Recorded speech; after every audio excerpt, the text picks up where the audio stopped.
Yeah. But neon out the mud.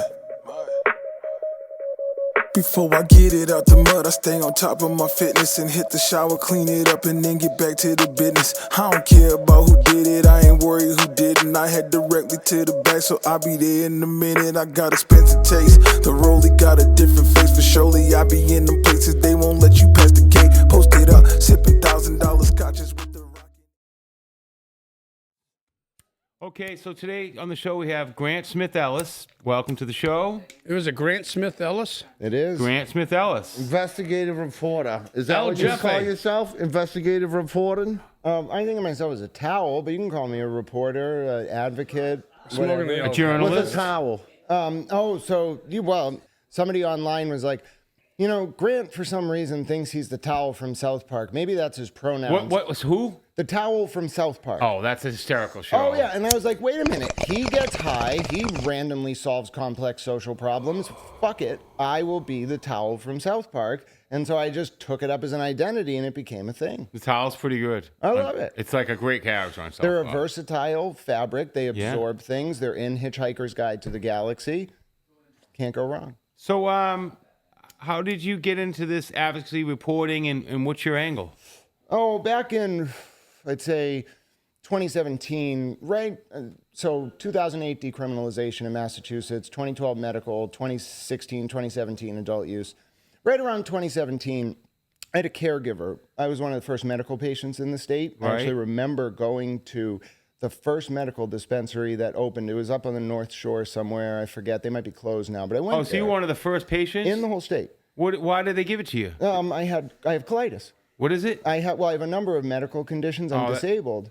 I try to think of myself as How's it an working out? advocate. Are you doing Well, good? I have a good care team, and I have some physical ailments that slow me down. But I feel like cannabis is one of the medications that's gotten me to where I am. So. Awesome. Glad to hear that. But as to how I got into it, so I had a caregiver up on the North Shore. I think it was Boston Best Buds or something back in 2017. Yeah. And he was helping me a lot. I could not afford. There was only one dispensary. It was like $300 an ounce. I was on benefits. I could not afford it. So he would grow for me, and he was registered. One day, he shows up on the front page of the Boston Globe.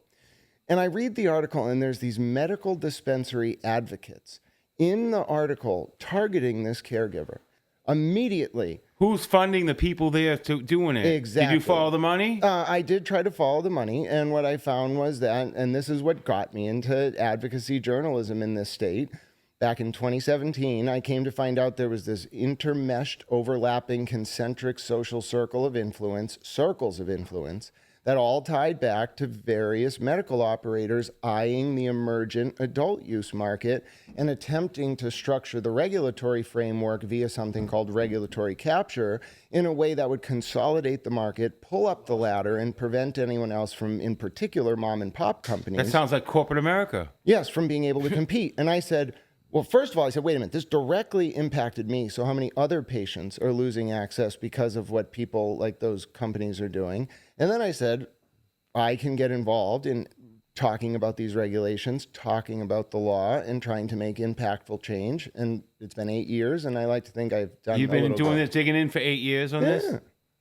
So what do you think about the CCC in Massachusetts? You think they run it okay?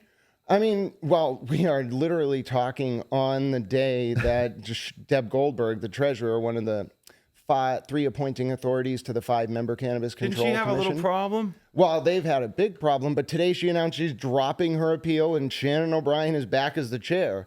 So if you had asked me that question, and this interview is very timely, 3 weeks ago, I would have said, I'm worried about the future of this commission in the absence of Shannon O'Brien's leadership. There's been a lot of nefarious things going on, and I think everything's up in the air. Now that it's finalized and Shannon O'Brien is the chair and it's no more discussion, I think the state of the commission is strong and about to get a lot stronger. So do you think the commission is doing a good job? Well, Let him light his joint for a second. No, it's It's a multi. I gotta roll this thing out. Wait Fucking 1 second, Grant. Go ahead. Episode 36, the How You Doing Fuck show. your episode. Episode 36, the How You Doing show. Grant Smith Ellis, investigative reporter, cannabis side. As we've just heard, 8 years you started. Inspector Clouseau. When you said that you were getting ounces off of somebody. Was that a guy who had a license and was a home grow, and he was hooking you up with ounces, and then these advocates tried shutting him down? Or was it an actual registered licensed medical dispensary you were buying from? Oh, great question. So if we think about the way that this works very generally is you have a statutory codification, which is 94G and 94I of the Massachusetts general laws. If you think about it like a pyramid, statutes, laws are at the top. What regulations do is they're an administrative agency that's technically an Article 1 court under the Constitution as opposed to an Article 3 criminal or civil court. They take those laws and they interpret them into regulatory documents. There are 2 regulatory documents for the adult and medical use industry in Massachusetts, 935 CMR 500,000, 935 CMR 500,001. One's rec, one's medical. Yes. Now, in section of the medical regs, 935 CMR 500,027, I'm pretty sure you can find the distinction between a medical caregiver but a medical caregiver just goes onto the portal, has a patient ID that they assign themselves to. They can grow for that patient. The patient can reimburse them for the cost of the grow, no profit. And the caregiver does it as a service. That has always been allowed. Yes. And that's how that guy was operating. Okay. And they still went after him because even though that was in the regulations, it was a threat to corporate profit. Oh, yeah. They can't tax revenue. Well, you don't want to fuck with corporate No, profit. but why would you go to a dispensary if you had a caregiver who was giving you bud at cost? You wouldn't. And that's why the dispensaries were worried. So that's what catapulted you in on this. I seen that, Rick. So I've asked you to come on the show here because I know you do a lot of, following with the hearings with the whole Goldberg and O'Brien case, the tail of the tape. This has been going on for maybe, 2.5 years now, maybe, since she first, I guess she got technically let go almost 1 3/4 years ago. Sometime in the fall of 2023, she was suspended, August or September, and then she was permanently discharged about 12 months later, fall of 2024. Okay. So, yeah, about 2 years then. About 2 years. And a lot of stuff has came out as O'Brien ended up countersuing, right? She ended up filing suit against the CCC for improperly getting fired, so to speak. Yeah, and there was a gang evidence, right? A lot of transcripts from meetings, a lot of interviews with people. And you've obviously looked all that information over and summarized that. That's what we want to know is, what technically happened at the beginning of the whole start of this to trigger this off. Yeah, so not just if I've been covering it, I'm in Judge Gordon's decision. He calls me a journalist. It's very redeeming, the 50-page decision. When you got a pat on your back in there. Well, and I'll tell you a little bit of the context. You got to think about the 3 people who appoint the commissioners. All right, there's 5 commissioners. The governor appoints one, the treasurer appoints another, the attorney general appoints another. The other 2 are appointed by majority vote of those 3 constitutional officers. We're talking about Shannon O'Brien, who was just appointed by Treasurer Goldberg to be the chair and the seat of the commission. So when Goldberg fired her, what Shannon O'Brien did was use something called a 231A petition for a writ of certiorari in the Superior Court to ask the court to review Goldberg's administrative hearing to fire her. Wow. Now, 3 weeks ago, Judge Robert B. Gordon issued a 50-page decision excoriating Deb Goldberg's argument for firing O'Brien, calling it a house of cards that was thin of gruel and facilitated a Dickensian drama. And that's why I thought it was words right there. Yeah, well, Judge Gordon's very smart. I would say so. I thought it was kind of funny because didn't Goldberg appointed O'Brien and then wanted her forcefully removed her technically. So they must have been cool at one point, no? Yeah, and so it gets a little political, and you asked what happened. And O'Brien, she's had a track record, too, of, like, uncovering fraud or something like that, the right? Big Dig and Big with the Dig lottery. and the she lottery. was, known as a change agent who uncovered nepotism, fraud, and abuse. So, anyway, give him a minute. Yeah. Let me take a hit. No, so going into that summer, Hoffman's gone. The interim chair, and this is very important, is Sarah Kim, who is the deputy treasurer for Deb Goldberg. 4 people, if you read the Boston Globe from that summer in my reporting, were vying to be chair and applying. Nerys Camargo, Ava Concepcion, Aaron Goins, and Kim Napoli. Aaron Goins is on the Cannabis Social Equity Advisory Board. Kim Napoli, her husband, owns a hempist or something. You think there's any favoritism going on? Well, so this ties into what we were talking about. So when Steve Hoffman left, if you read the O'Brien documents, the allegation is he went to Goldberg and was like, Nerys Camargo can't be chair. That's what he allegedly said. He thought she wasn't qualified or whatever. And so, but Camargo and Concepcion were at the CCC. They were already commissioners, but they wanted to be appointed chair, which is a distinct position. You can be a commissioner and the chair, or you can be a commissioner and just a commissioner. Be the commissioner. So they wanted to be appointed as chair, and it didn't end up happening. Neither of them got it. Aaron Goins didn't get it. Kim Napoli didn't get it. But I don't think Aaron Goins and Kim Napoli were ever really in serious consideration. I think it was a question of whether it was going to be Shannon O'Brien, like an outside person to kind of fix the agency, or Nerys Camargo or Ava Concepcion. Are they disgruntled because they didn't get the chair? Well, then they became disgruntled, and this is how I come into the ruling, because when Ava Concepcion and Nerys Camargo see Shannon O'Brien get picked as chair, they go to me and have me ask Shannon O'Brien at a press conference whether Nerys Camargo was qualified to be chair. When Shannon O'Brien responded to that question, they used it as part of their pretextual complaint with Goldberg's help to get O'Brien out. Now, you might say, why Goldberg? Why would Goldberg from 2022 into the spring of 2023 so quickly turn on a dime and start trying to take O'Brien out leading into the fall of 2023? It was because what O'Brien found at the CCC was a lot of the nepotism, according to the court documents, conflicts of interest and corruption tied to Sean Collins, the executive director, who, before he became executive director, was a deputy treasurer for Deb Goldberg. So did this lady she set the deck with all her cronies kind of. And then the when CCC. O'Brien went in to fix it and wasn't willing, in my opinion, to overlook the Goldberg friends who were part and parcel and central to a lot of the stuff we're running into now, manipulated total yeast and mold testing, conflicts of interest, cover-ups of serious allegations of abuse. That all culminates in the summer of 2023 when, in May of 2023, I start reporting about Sean Collins, Nick Adamopoulos, and Joe Vlatico from Greatest Hits. Sean Collins, the former CCC executive director, now owns a consulting firm with Nick Adamopoulos, who was a lawyer and part owner of Greatest Hits, who was under investigation while Sean was ED for making growing cannabis in a basement, in an unregulated basement, driving it through Connecticut and into Massachusetts, putting it with the Greatest Hits label and giving it out at events. Well, that wouldn't surprise me. Right, but the point is Sean he knew this? Conflicted. And so allegedly he knew about this going on. Oh, and that is what, among a number of... Is there evidence in there that he knew that this was going on? There's a lot more than that, but I can't comment on that situation. Do you think he didn't know where it was coming from?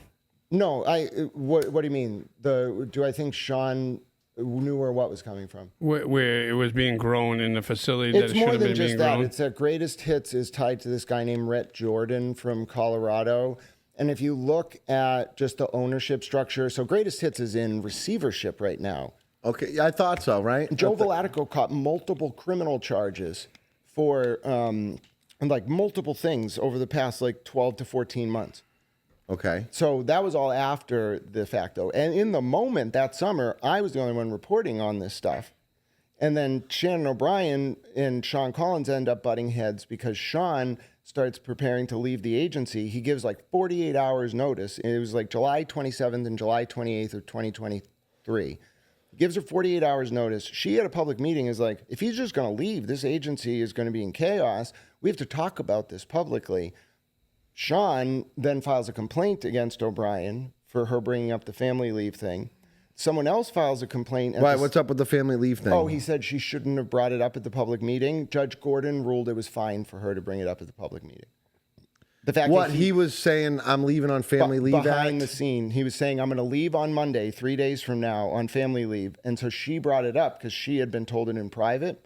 And then Sean filed a complaint saying that she had... But in any job, in any organization, if you want your vacation, you usually got to put Yeah, it's not a vacation, it's an FMLA. Yeah, and then he argued why you don't have to call it and... Yeah, but he was arguing that she brought it up at a public meeting for other commissioners to talk about. and that was a violation of FMLA. That was not.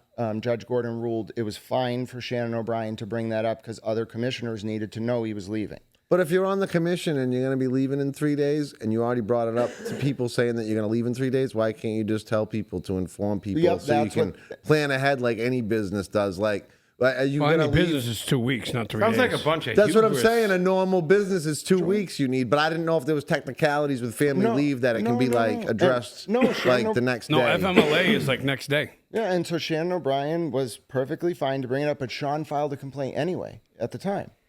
So Shannon O'Brien's at a meeting with staff. She quotes this guy, and they file a complaint against her for that. Don't they have anything better to do? They were trying to take her out. It was pretextual. Obviously.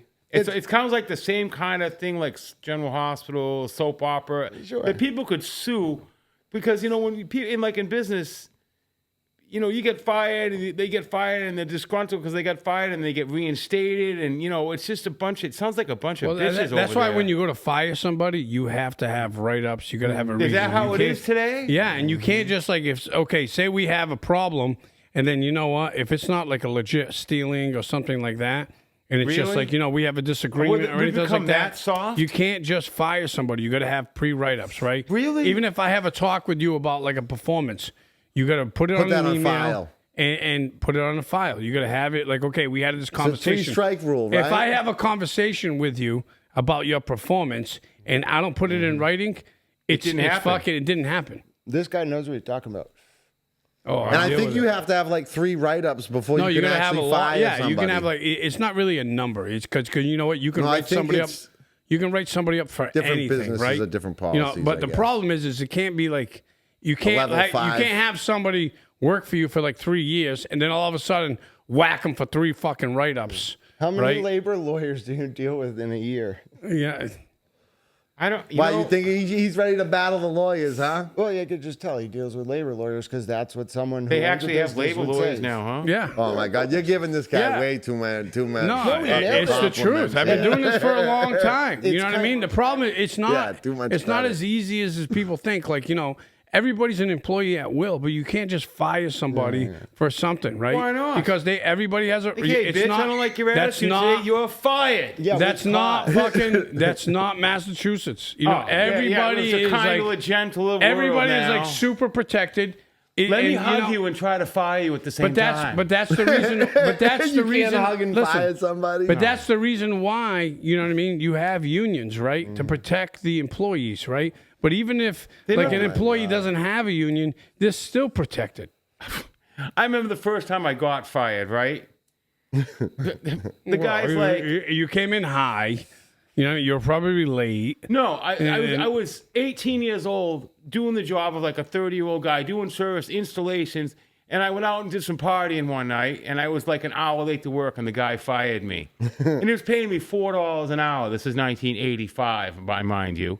Why did you show up with all sorts of empties in the van on the job No, site? I never did any of that in the job. Yeah, I was always yeah. professional, Yeah. ahead of my time. And an hour late. He just said he was an hour late, but he had a half a party ball. He had An to hour late, I was out seat. late getting laid. But let me tell you. He how had it we're- in a foam cup. Let me give you a hypothetical example. I'm not a lawyer. This is not legal advice. I but heard you were working on being a lawyer. I'm in law school, but I'm What not. school are you going to? New England Law in Boston. Very working class law school. Is it online? No, it's a. I'm just kidding. I No, thought that no, was no. funny. It's at the corner of. What you Okay. should know about me, though, is I'm never going to Wait turn one down second, an Rob. opportunity to educate someone. Yeah. But like, you lead me where you want me to go. 2023. Yes, the summer. So Goldberg. Yeah, she fires O'Brien. She suspends O'Brien in the fall of 2023 on the basis of those 3 things: the complaint about quoting the local economic fund leader who said he wanted to create a fund for black, brown, and yellow entrepreneurs. And then another thing about saying that Commissioner Camargo and State Senator Lydia Black, Edwards brown, were and yellow. buddies.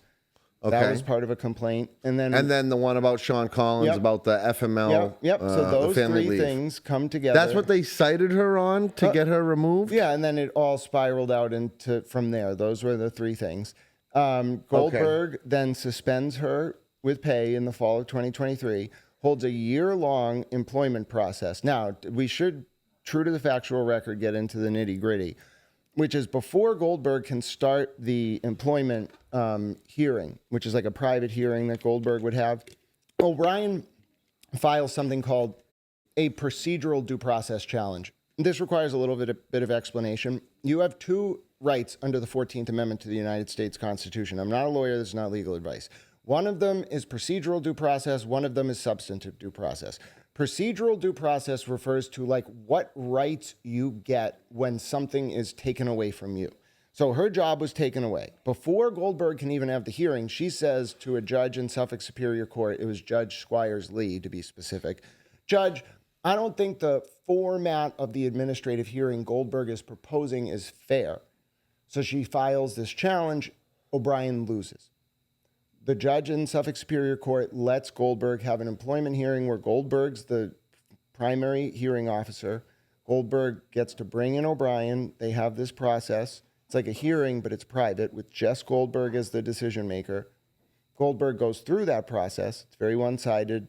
Does not give O'Brien a lot of fairness. She's fired at the end of it in November. Yeah, obviously, there's only one person ruling on it. Right. And the person who's trying to get you removed's ruling on it, and I'm the decision maker. It's fucking win-win. So immediately. Wait a minute. Could Goldberg be a commie too?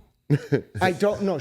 I think she's checking. So then it rules she's fired. That's it. Termination. O'Brien immediately sues. And Alan said you're fired. Yeah, and the way that she sues is through what's called a 231A petition for a writ of certiorari in the same court she had sued before. But do you see the difference now? We're moving from the first lawsuit that O'Brien tried and failed was on procedural due process grounds. Now O'Brien gets fired in 2024 and she sues on substantive due process grounds about the actual content of the administrative hearing with Goldberg that resulted in O'Brien being fired. This is where now she can start getting all this information to build her case. Is this where all the stuff gets exposed? Because then she has the full administrative record. Exactly. You know, I'm sure there's she's got access to emails now, internal emails, database. So that was the whole fight between 2024 and 2025, right? So fall of 2024 to now was like 16 months. The whole fight was, should the administrative record, the 3,000 pages of testimony evidence that Goldberg used to fire O'Brien, be public? Goldberg fought for months. It should absolutely be public and transparent. Yes, so Goldberg, Mary Alice Curley, and other people fought for months. Mary Alice Curley is the communications director. All these people to keep it suppressed. So we can't see any of this. Right, but eventually Judge Gordon is like, none of your arguments make any sense. I'm releasing the whole transcript. So it's out there right now. Yes, and then O'Brien was able to, at that point, make her final, what's called motion for judgment on the pleadings. It's actually called a motion for summary judgment on the pleadings. And what that enabled O'Brien to do was say, okay, Judge Gordon and the public, here's the record. Here's my argument about why Goldberg didn't do a good job trying to fire me. It was pretextual. She was wrong. I shouldn't have been fired. Judge Gordon, after like 12 months, they have to do a bunch of hearings. Finally, in like 3 weeks ago, issues his ruling. So boom, she gets her money back. She gets her money for a pay, and they get to pay for a lawyer. Yes, but it's 50 pages long, right? His response to the case, the proceedings. So I have it right here because it is perhaps my favorite court ruling of all time. Now, I read a lot of court documents, okay? Most of them are mundane, run-of-the-mill, just either like decisions on motions to dismiss in criminal cases, decisions This is entertaining? It's not just entertaining. It is the most well-written constitutional treatise that I have ever seen in my entire life. It's the greatest piece of legal writing that I've ever read. Really? Oh, why? Because he put you in it? No. And I don't even get mentioned by name. They just call me a journalist. Right. But so I filmed this hearing. I went to Suffolk Superior Court, and I actually filmed oral arguments before this decision came out. I was the pool feed. Oral arguments. I'm credentialed as a journalist for the court. That's so cool. when I go in there, I can bring my computer, bring my camera, do a live feed, and broadcast it out, which I did. Judge Gordon, during those 45-minute for each side oral arguments, I already knew he was going to rule this way. Now, the judge has already read before oral arguments your brief, the person's response brief, and probably your cross response and their reply. It's called a sir response and a sir reply. It gets really, then you get like sir replies. It gets really complicated. What about the submitted evidence and stuff like that? He's already read all that. Okay. It's just him on the case, just Judge Gordon. He's what's called specially assigned. It's a trial case, judge. He's the judge. All the pretrial. It's not motions, a jury case. It's a judge. It's a judge case. When you put it up in front of the judge makes all the decisions. Every decision. So he's been the judge the whole time. He's read every filing. He doesn't have to read it all again. When you file new stuff, he expects you to write it as if he has a working familiarity with the whole record. Don't insult him. Don't waste his time. Right. So when they file pleadings, he already knows going into oral argument how he's going to rule.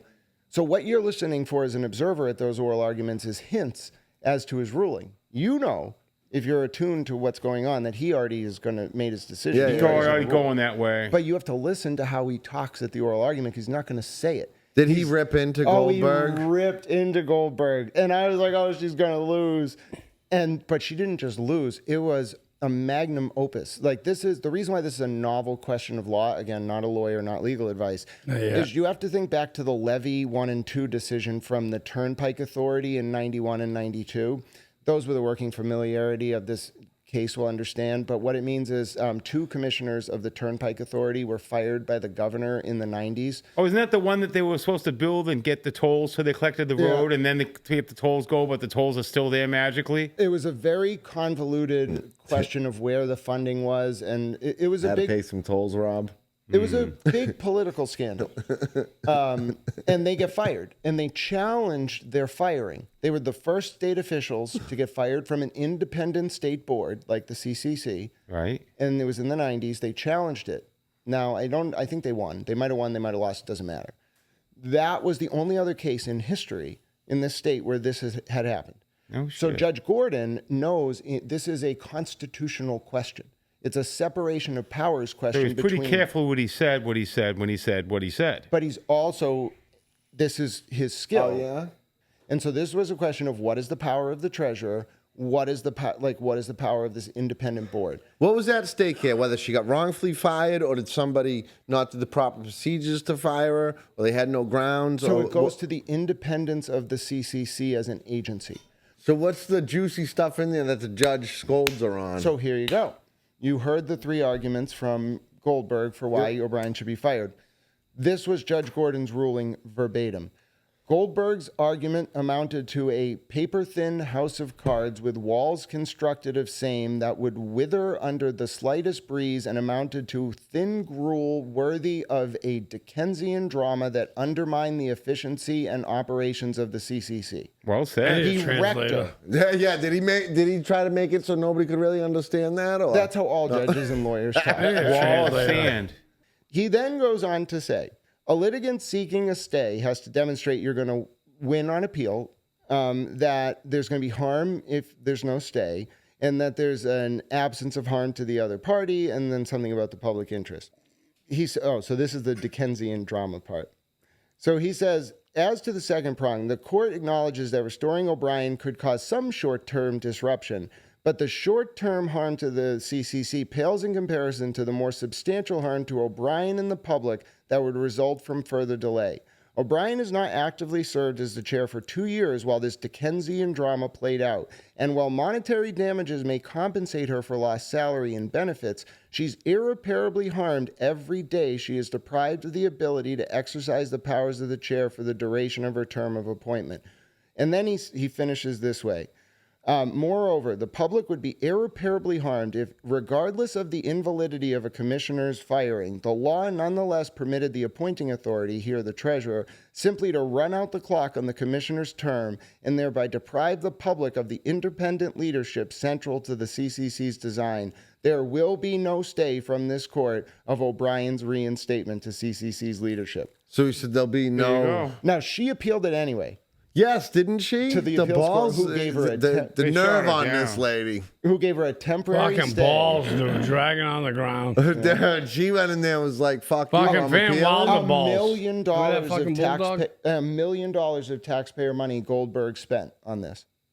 What?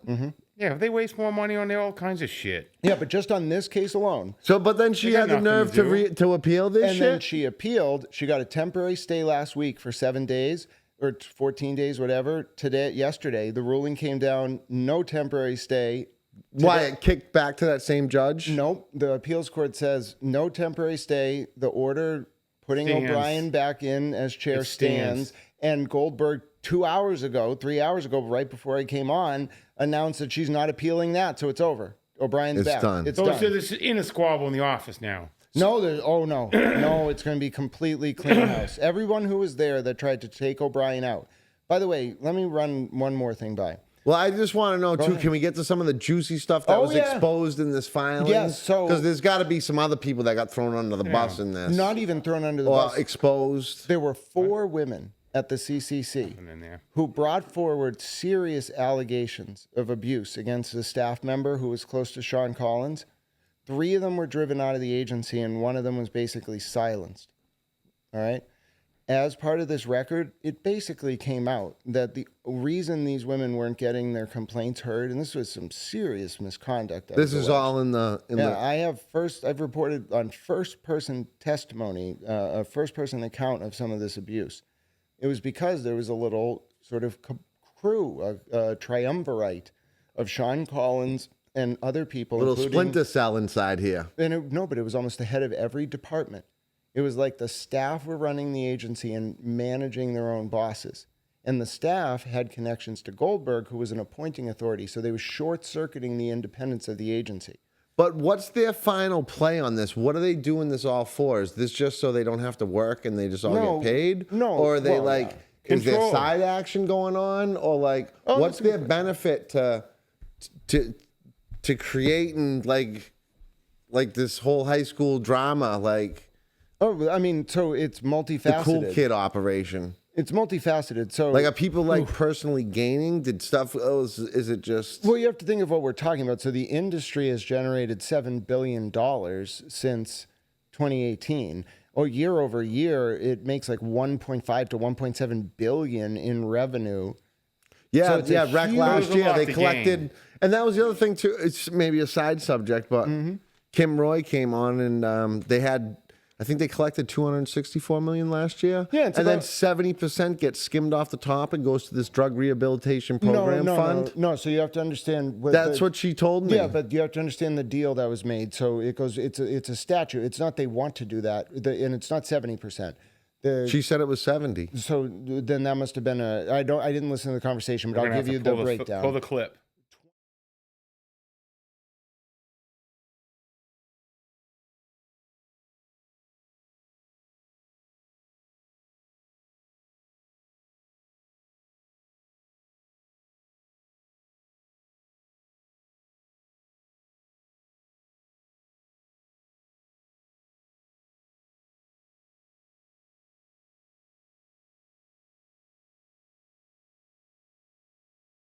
Clip.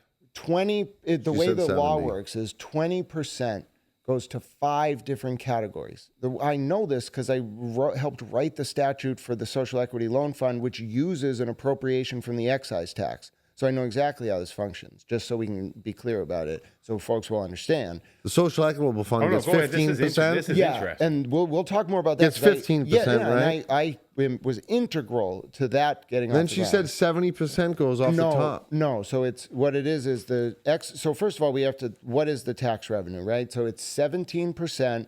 It's 12.5% excise tax, 6.5% local sales tax, and then 3% local tax. Okay, 20% total. That's what you're paying on an adult use, okay? You're paying to your local cities and towns, and then into the excise tax, and then the sales tax, which is fine. That's the consumer only covers some of that, right? No, it's the tax. Excise tax, sales tax. When you buy it, it's 18%. It depends on what town you're in. Okay. So some towns charge 1%, some towns charge 3%. You should want to pay to your local city and town. Okay. That's not the part people don't like. Yeah. Oh, well, I got this out of the commissioner because I asked her before she came on the show. Yep. Like the breakdown of the taxes. But it's 5 different categories. So when we signed the law, everyone agreed that the tax money would go to 5 different categories, 20% each. Public safety, public health, law enforcement, social equity loan fund causes, and then I think the last one is like rehabilitation services. So that's the fund. 20% of the tax goes to each of those 5. So think of the whole pool of tax, $265 million.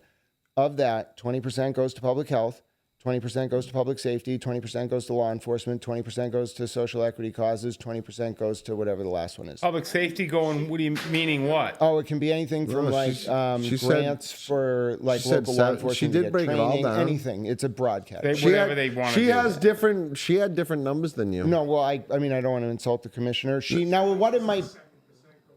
Yeah, she said So what it might be is that So- they have chosen some years to align the spending across categories, but by law, the categories are 5 distinct categories. Yeah, maybe the other I know 15% goes to the Social equity loan social fund. equity loan fund. Yep. And then 70%, so that would be a total of 85%. There's still 15% left. Yeah, but I don't think she's right about So there's that. three more categories. Yeah, and she's maybe not they right don't get about as that. much. She's not. So what happened was. Maybe she was dropping a nugget, then maybe they're not appropriating the money properly. Correct. So if and you that's look- where it goes. Yeah, and you're reminding me now because if you look at the Boston Globe, what you'll find is that there was an article about 2 years ago, where they found that they weren't actually appropriating it. Only $70.6 million, I think, as of 2022, had actually been appropriated.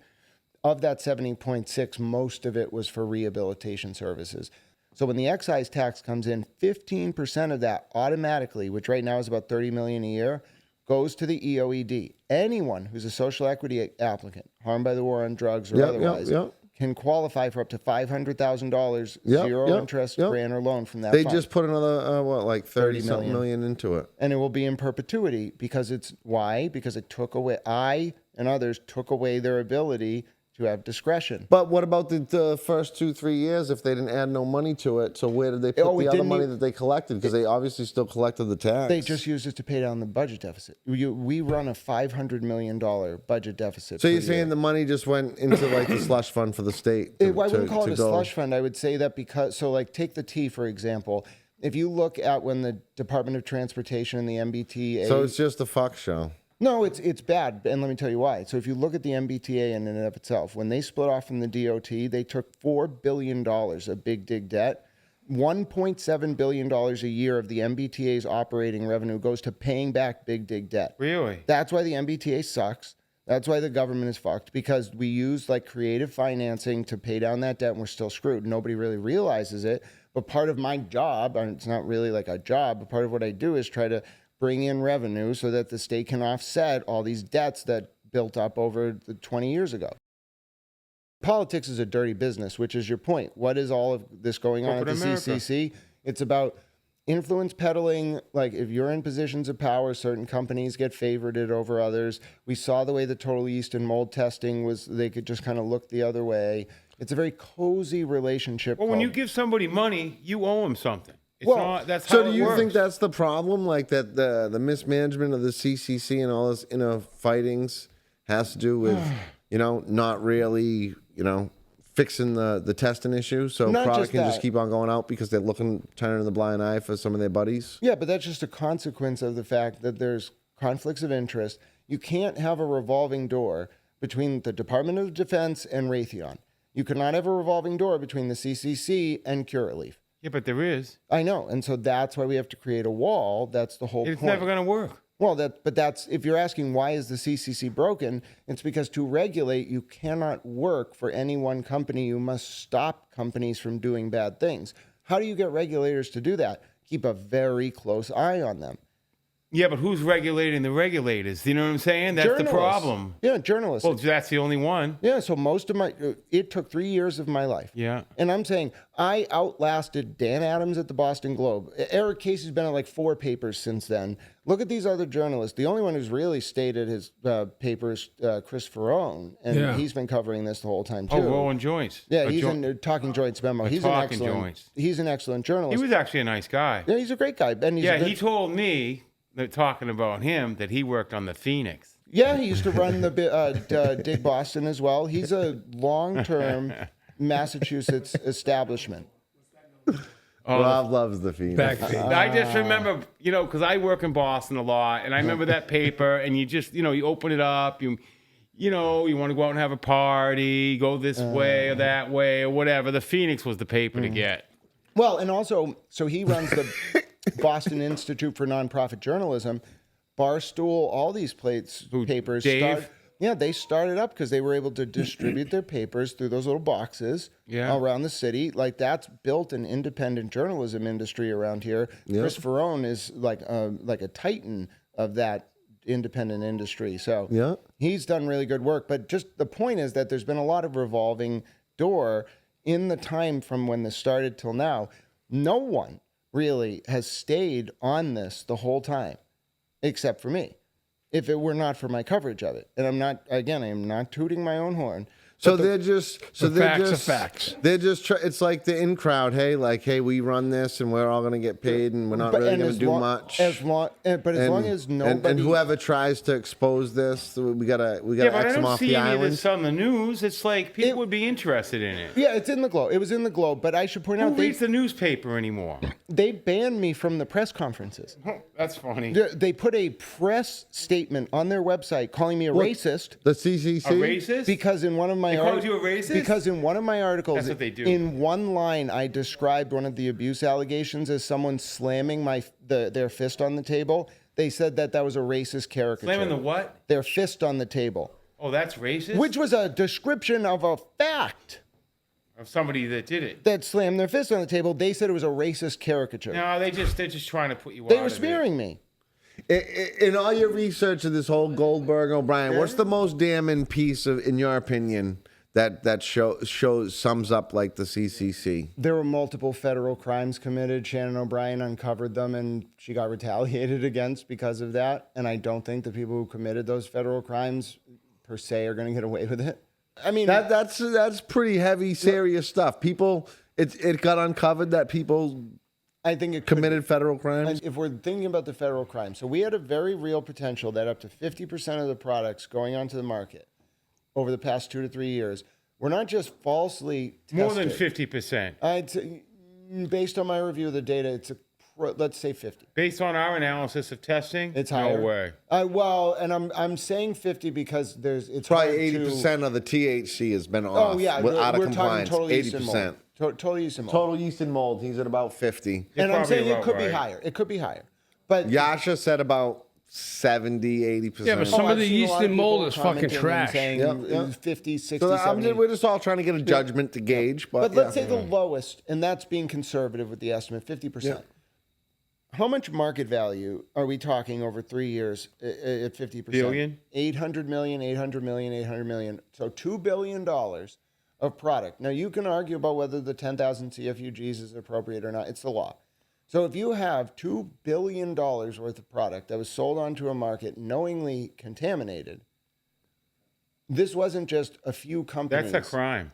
But that's one thing, and I think it's even fraud. easier if you just go to the THC potency, because you can go right into metric and show that the pounds with the highest THC sell for the most amount of money and the quickest. So you can pretty much say consumers are buying by that number, based upon that number. If most of it is selling the fastest and for the highest amount of money. But the distinction is... So now, if I'm testing the product in my random tests, 80% of the shit's off, out of compliance, that 10% swing. Oh, no doubt in my mind. So like you're saying, this is $1 billion a year fraud going on the consumers in Massachusetts. Where's the Attorney General? Does the Attorney General's office supposedly picks one of these people on the commission and they don't give a fuck about consumers, and that's what the Attorney General office is about, consumer protection? No? Well, so I think Rick said it best. Is the Attorney General office, right? That's for consumer protection. He said it best. Well, yeah, but think about the two issues. So with the testing fraud, you have the total yeast and mold and the total THC. If you commit total THC fraud, what's the harm? It's a serious harm, but what is the real harm? Well, there's a dollar amount you can put to. You're misleading the consumer into purchasing something that it's not. What violation is that? I'm not a lawyer, this is not legal advice, but what violation is that? You're misleading. It's a consumer protection violation. Yes. So there's two ways you can get that dealt with. A government entity or a private right of action. Right. We're more likely to see a class action about the THC manipulation. Where it's a government issue, where it's a crime, where it's risky, is the total yeast and mold. Like, what's their personal motivation? You know what I mean? Because think about it. If you're a testing lab and you have clients... No, I know the testing lab. I'm talking about the commissioner. Oh, yeah. So how do they get... Why would I, if I'm getting paid 180 grand a year, you know, as a commissioner, why am I not doing my job? Is it just I'm just fucking lazy and I'm just trying to gobble up this 180 grand a year for the next 5 years? Yeah, just that's every chilling? fucking state worker. Or my actual, where's my incentive? Where's my illegal incentive for me to put my neck out on the line to completely grossly mismanage this? Well, you interviewed the one person who's actually brought attention to this, Commissioner Kim Roy. Over the past 3 years, if you watch the public meetings, which I broadcast a lot, all she talks about is testing lab fraud over and over and over. But then you have to ask, why didn't anyone do anything about it? Money. Because the state makes a lot. The testing labs have their motive, the companies have their motives, but the state, we're talking a lot of tax revenue. We need it. Yeah, but the other thing with that is, hold on a second. I got to make a point with that. Hold on. Yeah, go. We talk about all this shit that fails. Sorry, right? I gotta let him go. We talk about all this shit that fails. None of it is ever fucking recalled, and we talked about this on the show. Until recently. And it wasn't even a recall, it was an advisory. Exactly. But it wasn't recalled. Yeah, I know. Because where did that product go? Back on the into shelf. my lungs. Exactly.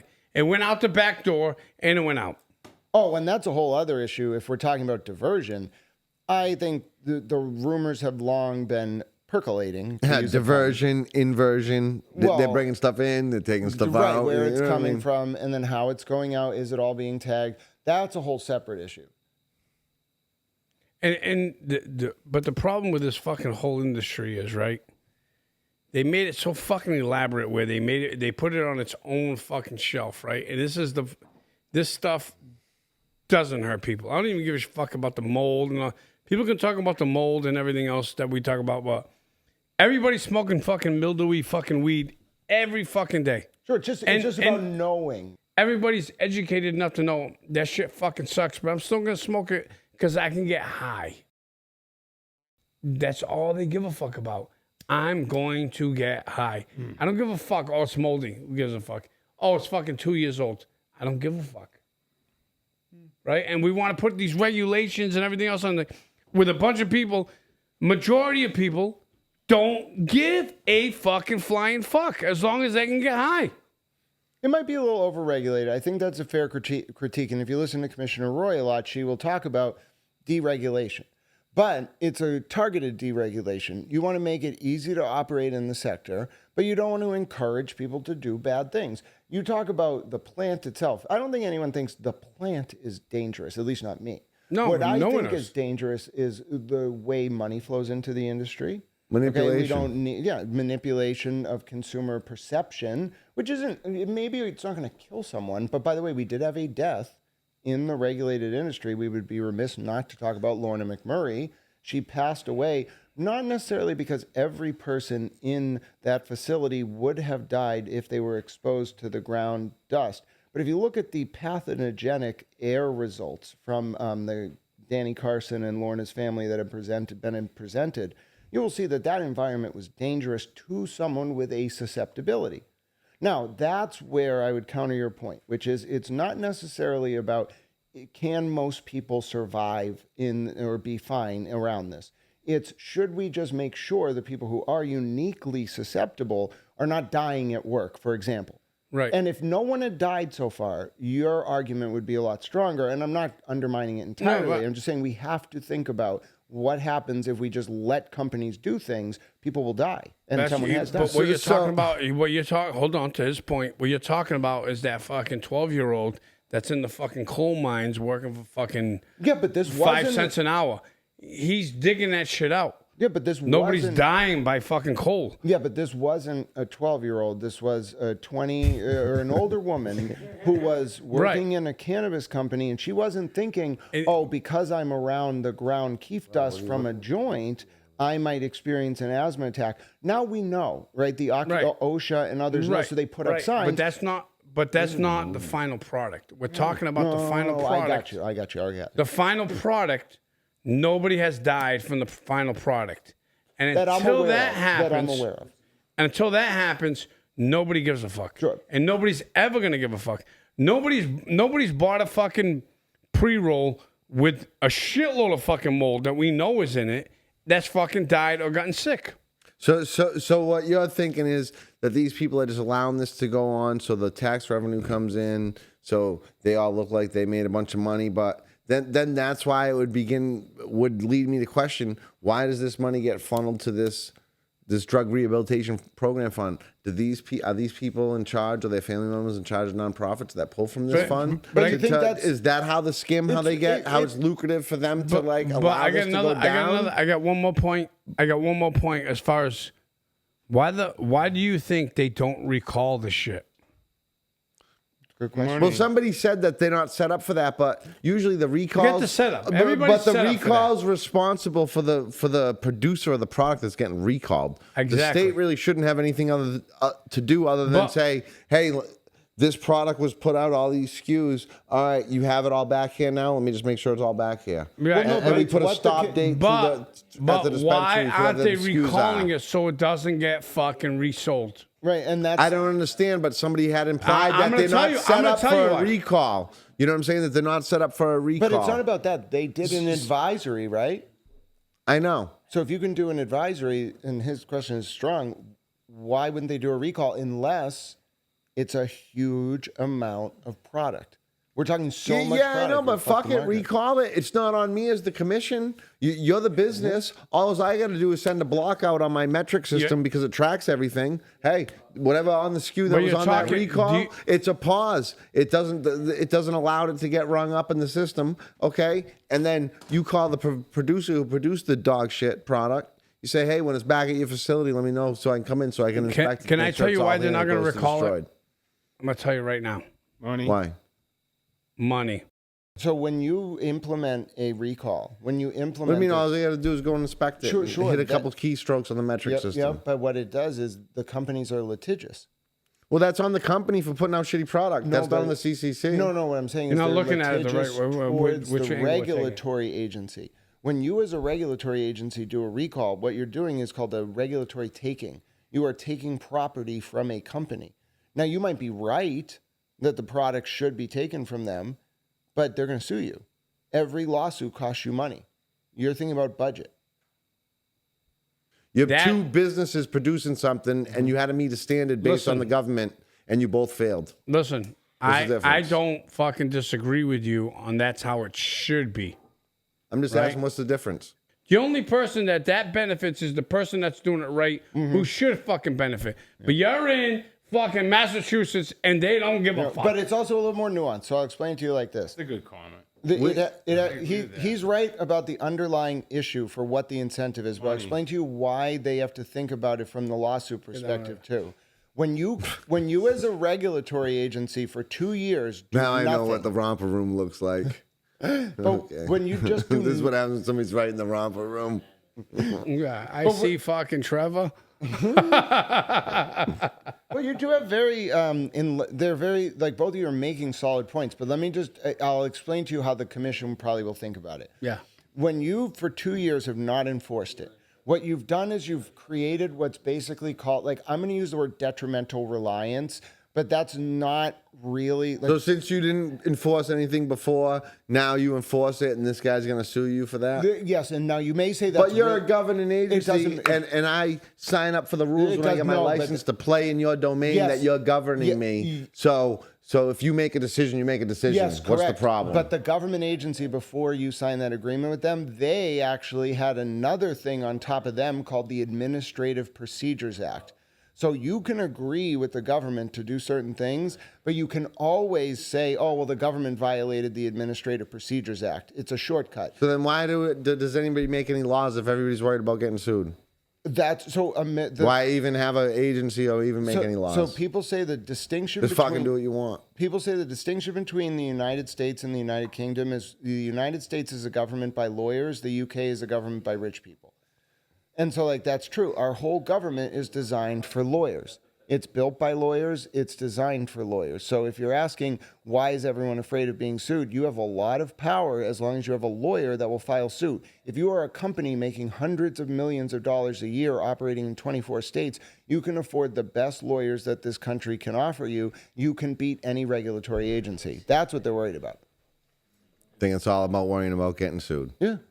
Yeah. Because I'm not worried about the tax revenue makeup because there's a way abundance of product, and if the price comes up per gram, or They're if, gonna make you more. know, there's enough product that the product's still going to get sold. Sure. It doesn't matter. The But, they're not revenue. but the problem is you're not wrong. No You're dispensaries 100% are correct. out But of right weed. now, it's not hurting anybody. So what the fuck do they care? And right, so but what we're running into, and what we will run into, is someone will eventually, there will be a crisis case, and so they're trying to avoid that. Now, I buy at dispensaries most of the time. That's the only way I can really get it, unless someone gives it to me. Harbor 3. Yeah, Harbor House. Yeah, so Harbor 3, Harbor House. I like Harbor House. Ayer's good in Watertown there near me. 5 more minutes.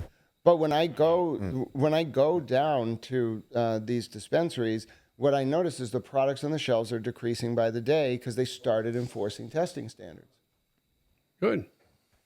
There's less options. If we talk about testing standards, right? They don't even know what the testing standards are, right? We talk about fucking mold, but some mold doesn't hurt you, so it's like, why? Who gives a fuck? Right. I agree with Rick 100%. What do you agree with? With everything he said tonight. Yeah, it's like why? Like you have mold that hurts you and some mold that doesn't. It's like, so it's like, who gives a fuck? We are educating the consumer, but how the fuck do you listen? How do you educate? If you put it to fucking kids in school, how do you educate a kid that doesn't give a fuck? There's some duty on the people who regulate. Consumers aren't really going to demand this, so make good decisions. Don't let companies be corrupt, and try to keep an eye on the market. Consumers may not care until something bad happens, but we don't wait for it. We know, like, we're experts in this. We know what's going on in these businesses. Regulate it. Don't get too cozy with them. Oversee them.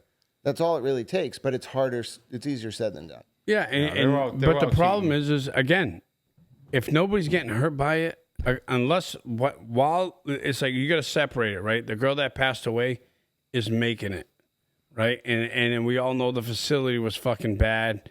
The fucking air quality was fucking terrible, and they didn't protect their employees. That's not what we're talking about.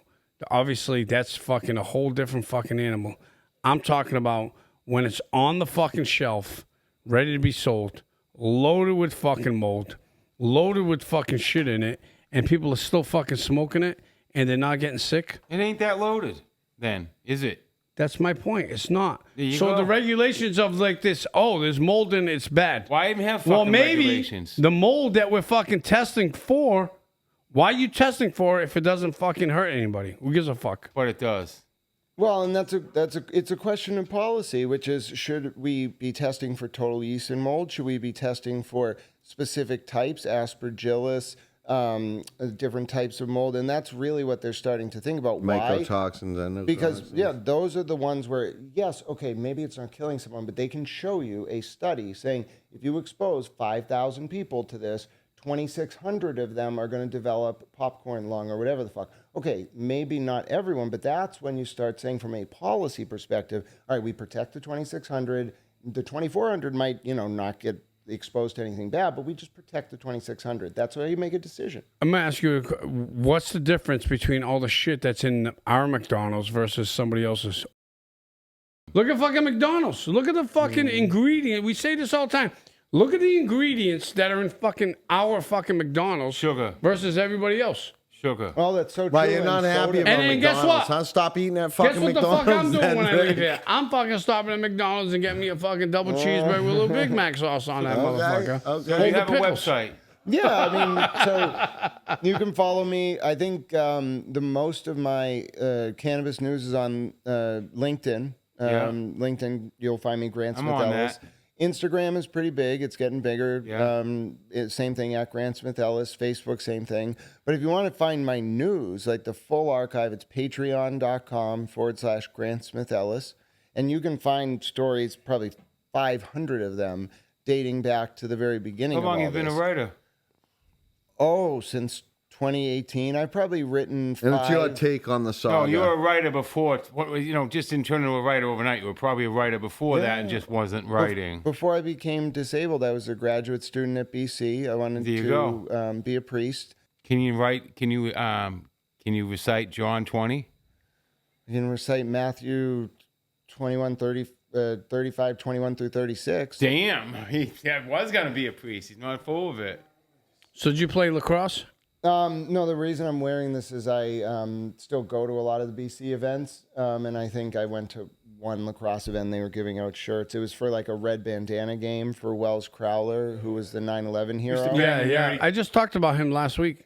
But Wells is a very great man. He gets honored. Really? Wells was a equities trader on 9/11.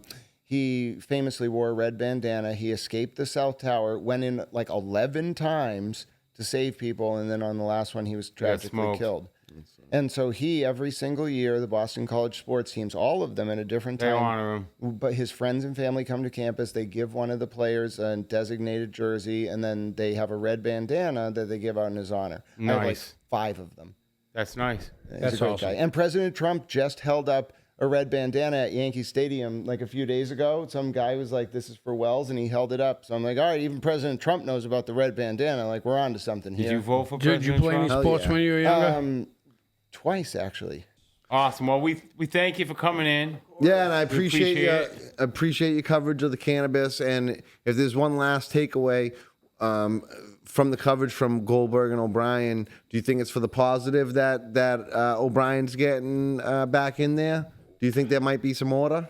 Oh, yeah. I think we're about to see some very interesting changes. I would not be surprised to see a lot of people leave.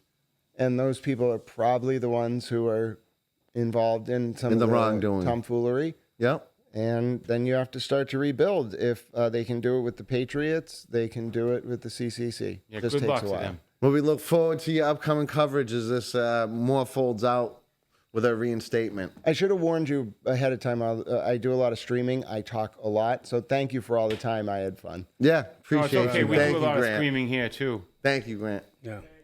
That was great. Hey. Thanks, guys. Wake up in the morning, got a bag on my schedule. Niggas talking, bitches talking, they is not on my level. Check the time, wrist, rollie, rose gold on the bezel. Grab my keys and get my cell and hit the door with a shovel. It's time to get it out the mud, out the mud, out the mud.